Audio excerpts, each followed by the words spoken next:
Hello, you beautiful human you. Welcome to this week's chat. What are we talking about today? Nervous system and melancholy, and ways it can impact your business, and ways you can actually work with it so it flows in and out and doesn't keep you stuck. First of all, I want to talk to you a little bit about the nervous system regulation thing, because it's been quite a hot topic in the last several years. I've seen lots of influencers and folks talking about nervous system regulation. And oftentimes it comes off as something that you need to figure out when you're triggered and figured out how to not be triggered, or to be able to just move out of that part of the cycle faster. However, I want to challenge you on that. Our nervous system is meant to run in a whole cycle. It's meant to keep us safe and to let us know when something's not quite right.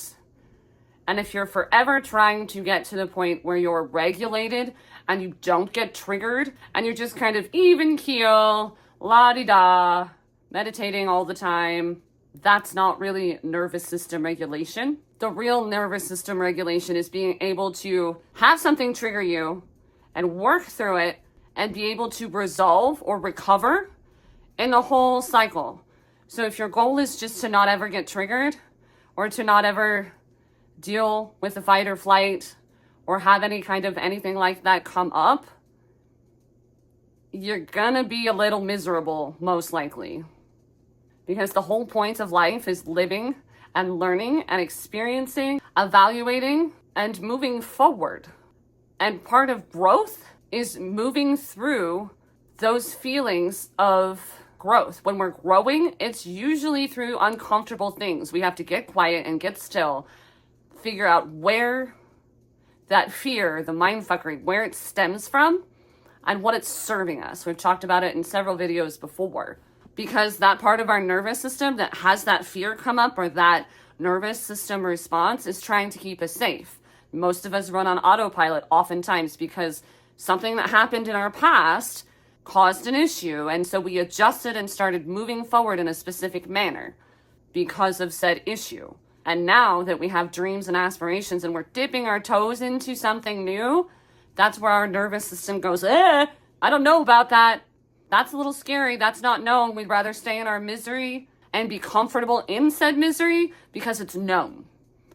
And when you start pushing growth edges, it's going to feel uncomfortable, and you're going to have to figure out how to be able to work through that, to push against that growth edge slightly. That's why I tell y'all not to try to jump off the deep end and push real hard, because that's where your nervous system has a problem. And then you're like, I shouldn't do that. And you just go back to your old way of doing things. The goal is to gently push up against that nervous system growth edge and feel the discomfort, figure out where it's coming from, if it's serving you something that you want. And if it's just serving you to keep you stuck in your comfortable misery that's known, then you're going to have to decide to continue pushing and remind yourself of what's true and keep dipping your toes in. So that's where, when I said, if you're trying to just not get triggered and you're trying to just stay in the safe zone and be regulated, you're not growing and you're not learning. You're not pushing up against your growth edges to expand your learning and your growth. Because it's kind of a thing. When you want to grow and you want to try something new, you want to push that edge, it's going to get uncomfortable. You're going to get triggered. The goal isn't to not get triggered. The goal is to be able to push up slightly against that growth edge and understand that something's going to get triggered. Take a second or a moment or a day, figure out where it's coming from, what it's serving you, and then decide if you want to keep going and complete the whole cycle. That's what nervous system regulation is to be able to complete a whole cycle, and ideally not be stuck in it for months or weeks or whatever. And the more that you learn how to do this, the easier it becomes and the quicker that cycle can happen. And I will tell you, just like I've told you before, whenever you push up against this and you say, okay, I'm going to dip my toes in, God or the universe or whatever you ascribe to is going to say, okay, we're going to give you some more chances to practice to make sure that that's the decision that you really want to make. So it could potentially feel even more uncomfortable as you're pushing against those growth edges, because you're expanding, you're learning, and you're taking messy action. There are some times that you're going to fail, or you're going to make a mistake, or it's not going to go the way you want, but that's okay. That's part of the learning process. I don't particularly believe in mistakes and failures, because I believe that everything is a learning lesson. If you choose to view it as that, if you choose to learn from it and then evaluate, refine, and move forward. More messy action. And it's really imperative when you're starting a business, when you're growing a business, when you're doing anything that's new to you, that you've not done before. The mindfuckery, the fear, the overwhelm, like all of that is normal. And this is something that can be very difficult to go through on your own. So if you want some help, you want to be in a community of other neurospicy folks that get it, and they're here to rally and support each other and help walk through the shit that comes up while we all continue to grow and move forward, check out the description in the bio and join us. The other thing that I wanted to talk about today is melancholy. So oftentimes, like at least for me, growing up, and I've heard from a lot of other neurospicy folks that it's very similar. Like we're taught that the goal is to just be happy, like full of joy, content, all of that, all the time, which is great.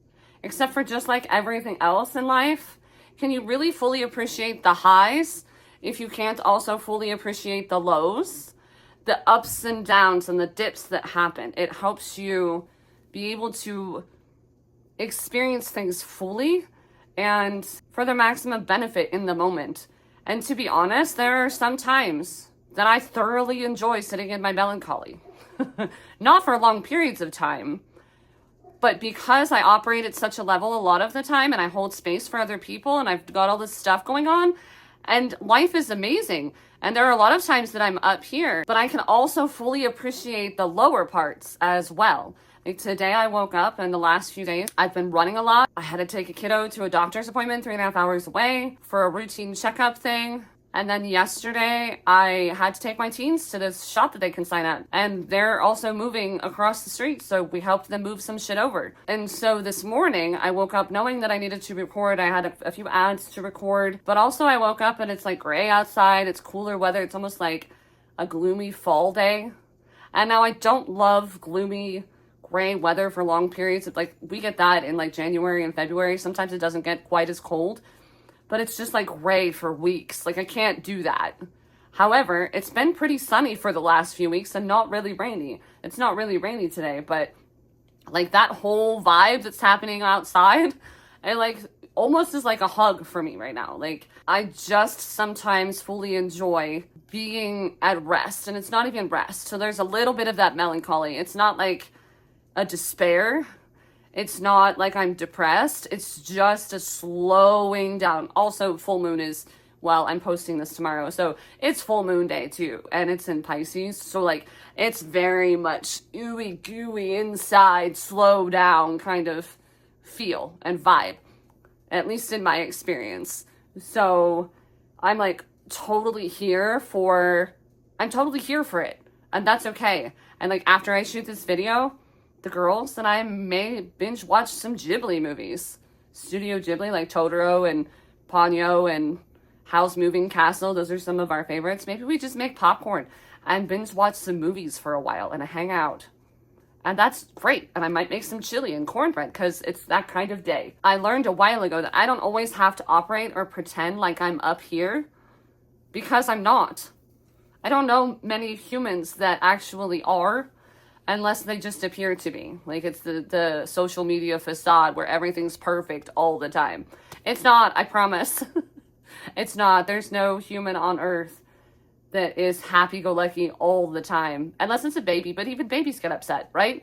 Like, so like, how can we expect as adults to not kind of have that ebb and flow? And when you can kind of relax into it, there's a sort of comfort into it. And you know that it's not going to last forever. And sometimes, if it gets a little sticky for me, that's when I start moving my body. I go out and ground. I do some sort of like dancing or physical movement, like getting back into my body. Like I'm fully in my body right now. Like I'm not up here ruminating and doing all of the mind stuff and whatever, but I'm just fully in my body. And it's okay for me to take a chill day because I know that come Monday and Tuesday, I'm going to be right back into like helping people and chatting with people and holding space. And so like, it's perfectly okay to just have a down day. And I'm okay with that. And so I want to challenge you if you're neurospicy, maybe this hits home. Maybe if you're not neurospicy, like I feel like this is kind of like a human thing. Don't feel like you have to have your nervous system regulated all the time. And don't feel like you have to be happy or like, wah, all the time.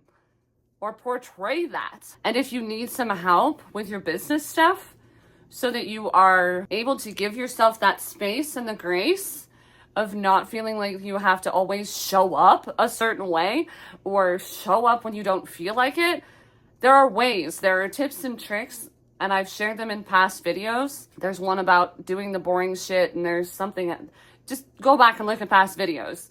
There are ways that I situate myself so that way, if I am having a hard time with some sticky shit, I'm not in a place where I can create or whatever. It's okay because I have backlog. I've been able to build up things when I'm feeling up here and creative, but also I would challenge you to make content like this, that like I'm making content right now and I am kind of melancholy, and that's okay. Like I still have a little bit of energy. I'm not completely right? I'm not depressed. I'm just a little more subdued maybe, or we're just not talking about the happy-go-lucky shit. So there are two options then. You can choose to batch stuff when you're up here on the top of the mountain, or you can just kind of batch, but also allow yourself to create from different spots along the ebb and flow, because that's human. And that portrays you as human to the people that you're trying to reach, which will actually land better than, if you're just creating the really polished, happy-go-lucky, like whatever content up here all of the fucking time. So I think that's it for this week. I've got a kid making mac and cheese and hot dogs because that was the request. I'm gonna go check and see if it's done. And if you have questions or experiences to share, I would love to have you hit the comments and drop them. And if you aren't following along yet, hit the subscribe button. Or if you have a friend that is struggling with melancholy or nervous system regulation, send it to them. Send this video to them. It may help them be able to breathe and relax for a few. So anyways, I'll see you next time, and I hope you have a freaking amazing week.